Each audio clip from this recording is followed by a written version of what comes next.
We've all been down this road many times.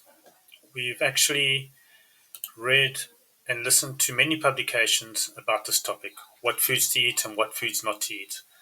But we always need a reminder for us human beings, we always get into a bit of a rut. We tend to get into ruts. And when we're in ruts, we tend to get into trouble along with our health.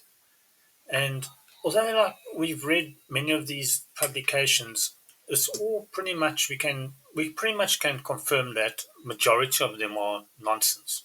It's totally rubbish. It's all basically a marketing narrative in view to improve sales of food products. Okay, I don't know if you notice the commonness when you read these publications. They're always pushing a product. They always are saying, eat these 5 foods to improve your health, start cooking with turmeric, etc. And then there's avocado pears, and next time it'll be almond nuts, etc., etc. There's a common denominator of just pushing products all the time. It's got nothing to do with the benefits of people's health. It's just pushing the sales of products. And we all know that. And they've been doing this for decades, decades and decades, right to this day. And it actually all started pretty much as long ago as the 30s and 40s, where the farmers in those days had problems of increasing their sales of bacon, sausage, and eggs. They couldn't get enough sales out of it. So they got together with the government at the time, and most importantly, doctors, because they were held high regard in society. Everybody listened to doctors in those days. And they came up with a marketing narrative for these products as breakfast being the most important meal of the day. We've all heard about it. This is how it all started. And it was for them to push that through to the public to say, if you need to have the most important meal of the day is breakfast. And in order to have that important healthy meal, you must have eggs, bacon, and sausage. And that's how it was done. That's how it was started. It had nothing to do with nutrition. It all had to do with product sales, increase of product sales. That's it. And they carried on doing this for about 30 years until one day, suddenly, all these products, sausage, bacon, and eggs, were the main contributors to heart disease. Remember that? I mean, suddenly all these products were laden with cholesterol and they were causing heart attacks. And then just carried on and on and on. Year after year, decade after decade, product after product, right to this day, they're always changing products just for sales. Been going on for years, decades, and that's what it's all about. It's a load of nonsense. But there are foods that never change.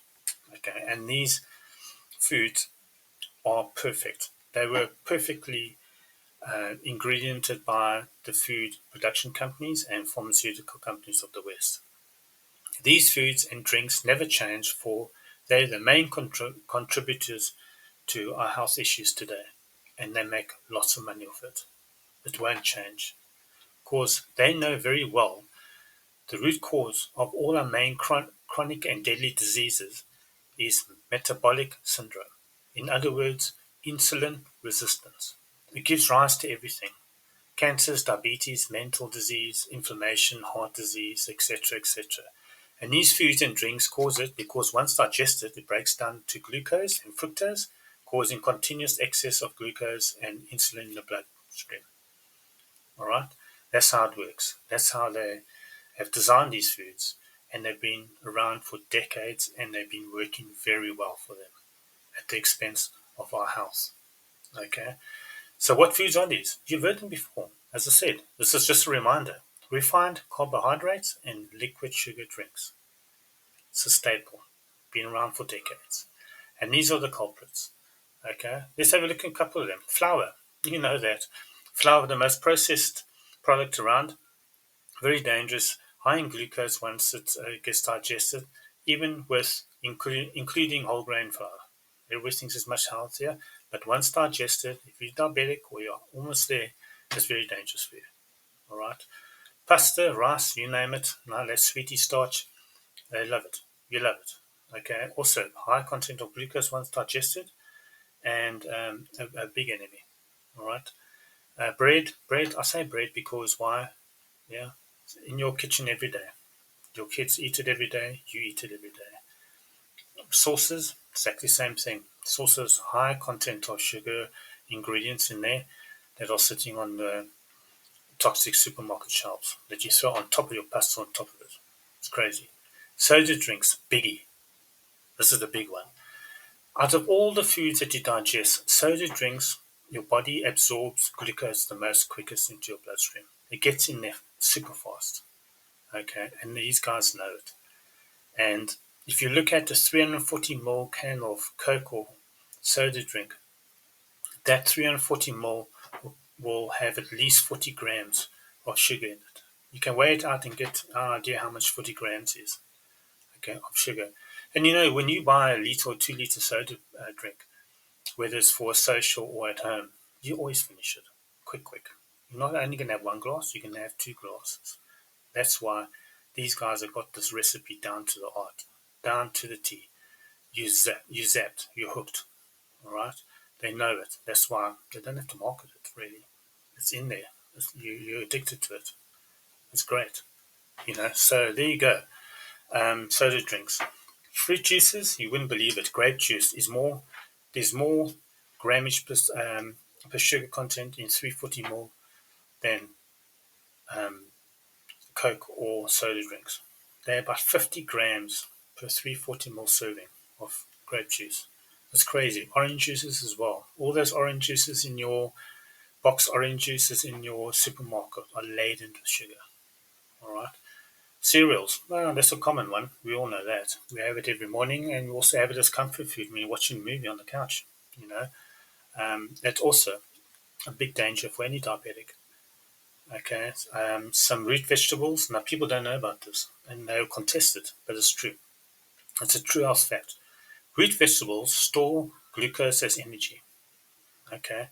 And they sit on the supermarket shelves all promoting health, but it's not. When they take the jacket off and it's digested, it is digested into a lot of glucose, and it does spike your glucose levels in your body. Root vegetables like your carrots, like your potatoes, your sweet potato, tulips, etc. All those guys are big contributors to glucose, excess glucose in your body, if consumed on a continuous basis. All right, crisps. Well, that's a biggie. That's a great one, isn't it? You buy a packet of crisps, you're going to finish it. You're done. Your taste buds are hooked. That ingredient's working 100%. You know, any foods with sugar and flour ingredients, you have to be careful of. You have to minimize it. Desserts, fast food, etc. These are all the ones that all the foods that I've just mentioned are in your food every day, and we overindulge in them, and they're the biggest hitters to giving us these chronic diseases. Okay, and they know it.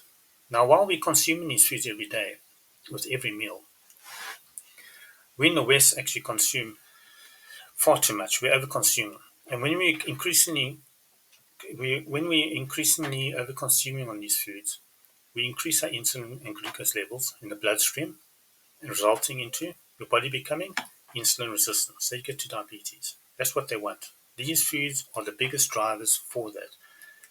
And once you get insulin resistant, it gives rise to all other diseases. That's why these foods are laden with this ingredient to get you addicted, and actually other ingredients.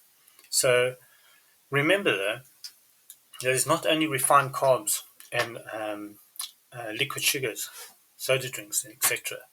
They contribute to this. It's also all products laden with ingredient sugar. Okay, so anybody that's high on the insulin resistance spectrum after a test or are pretty much diabetic, you have to limit these foods. You have to be very careful. And you have to be careful what's on the labels of these foods, the ingredient labels. You have to be really disciplined to read this for you, because it's going to affect your health. And because if you don't see sugar on the ingredient list or label, it doesn't mean that there isn't any sugar in that ingredient or in that product. Okay, because food production companies become clever. They become aware that it's intellectually known by the masses or people like us, society, that sugar is an addictive ingredient related to many diseases. We all know that. We've read it before so many times. Therefore, they just give sugar and sweetener another name, a fancy name.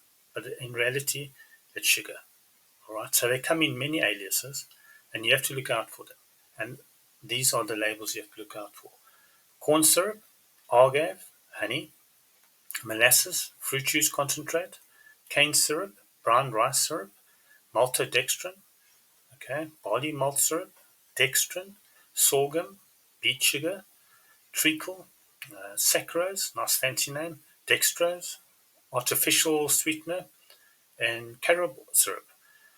Now, if any foods has these labels on, there you go, it's sugar laden. Okay, and some even worse than normal commercially processed sugar. All right, corn syrup is the worst. It's potent. So, do not buy foods with these names on, especially if you're diabetic or you're on your way to being diabetic. Okay. Now, all these foods are all addictive. Okay, they're very addictive. They're not easy to minimize. I mean, if you look at Colombian drug lords, they got their products for addiction. They got their their cocaine and their meth and their heroin, etc. That's the market. People are addicted to it. Food companies and pharmaceutical companies, they've got their addictions products as well. They got the sugar and they got the processed foods. Done. Millions of products out there, loving it, profiteering off it. Okay, but it's difficult to remove these foods and drinks today as they are expensive. I mean, they're cheap, very tasty, and freely available. They're all over the place, and purposely they're designed to be addictive, as we know. We're there already. But it still remains the sole cause of the majority of our chronic illnesses you shall receive in your lifetime. Whether you like it or not, it's a true ass fact. It's done. What we've just been talking about and all those products will contribute to some kind of form of disease that you'll have if you overindulge in this products. Okay, so rather minimize all these foods in your diet along with a low carb, high fat protein diet in view to keep your sugar levels balanced. All right, that's what we have to do. And remember, this is just a reminder. We have to remind ourselves about this because I say we get in a rut, we forget about these things, and suddenly it's too late. And remember, we cannot do anything about our age or genetics. We have to accept that. But we can change what we eat. And what we eat today is killing us quicker than ever before. We are able to change it. We just have to be disciplined and make an effort. If not, then, sorry to say, it's all our own faults.